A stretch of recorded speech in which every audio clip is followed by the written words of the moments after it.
everyone, welcome to my channel. My name is Lexi and today we're going to be discussing audiobook narrators. So today I just want to discuss audiobook narrators and the good, the bad, the ugly, everything that they do that either make or break the story that we're reading. The first thing I want to discuss is what happens when a narrator gets changed halfway through a series. For me, I like having consistency from book to book, series to series. I like having that same voice telling me the story that I've grown used to. This happened to me most recently in regards to the Percy Jackson series. I started doing a reread of the original series, the Percy Jackson and the Olympians, and I read the first 5, listened to.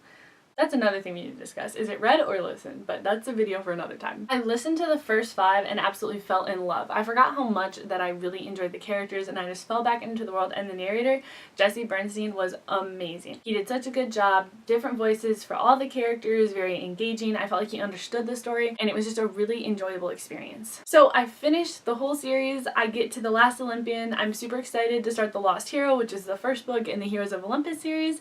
And when I go to get it, I noticed that it's not Jesse Bernstein narrating. It's this guy named Joshua Swanson. So I was like, okay, maybe they just got a new narrator, but he'll be just as good, you know, not worried. And I play the sample and it's the most monotone, boring voice you've ever heard. And I was like, what?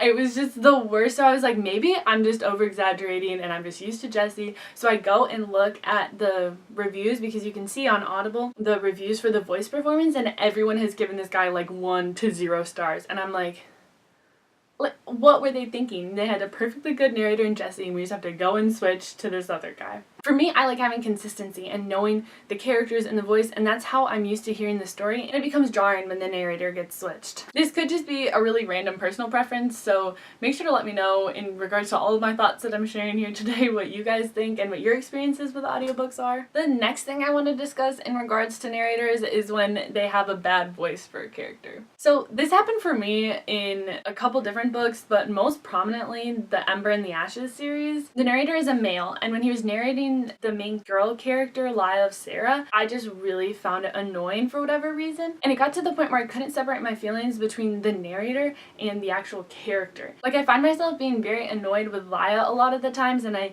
just really don't find her likable, but I can't decide if the audiobook narrator really influenced that, because I didn't like his voice and the way that he presented her character and delivered her lines. And so it's hard for me to decide if I don't like her character as the actual character, or if I just don't like his portrayal of her, which is kind of difficult in a book like that to separate. I even felt myself while I was listening thinking, if this person was not reading it, I feel like I would be enjoying this way more. I know some people just say, oh, don't listen to it on audiobook then. But for me, audiobooks are such a lifesaver, and I normally love them so much that it's hard for me to give them up. So I've been talking about how the audiobook narrator can negatively affect the book, but I also want to touch on how the narrator can really enhance the enjoyment of the story. One way that this is most prominent in enhancing the story is when they just have one of those really soothing voices. And the best example I can think of this is Jim Dale, the narrator for the Harry Potter series. If you haven't listened to it, I highly recommend even just like Googling a little clip of it. In fact, let me just pull it up right now. Like, listen to this sample and tell me that it does not just want to make you curl up and go to sleep. Mr. and Mrs. Dursley of number 4 Privet Drive were proud to say they were perfectly normal, thank you very much. They were the last people you'd expect to be involved in anything strange or mysterious. Like, that is on par with a Morgan Freeman, just soothing, powerful. There's so many people outside. Just stay still and they won't notice me. His narrating style is just very soothing and it always puts me to sleep. So in fact, I'll use it sometimes at night if I like can't sleep. I'll like just play it in the background and always just drift off to sleep. That's one way that the narrator can contribute to the reading experience, but another way is when they really put in a full production value to the book. The best examples for these books are when they really just have a full voice cast, and this is for novels like the Six of Crows duology or the Illuminae files series, and both of these I would highly recommend on audiobook. They really just transport you to the world. Like, there's so many times when I'm listening to those books that you really feel like in a whole different experience. And while I love physical books, it's also really fun to have someone else read it to you for a change and really just get a whole different experience.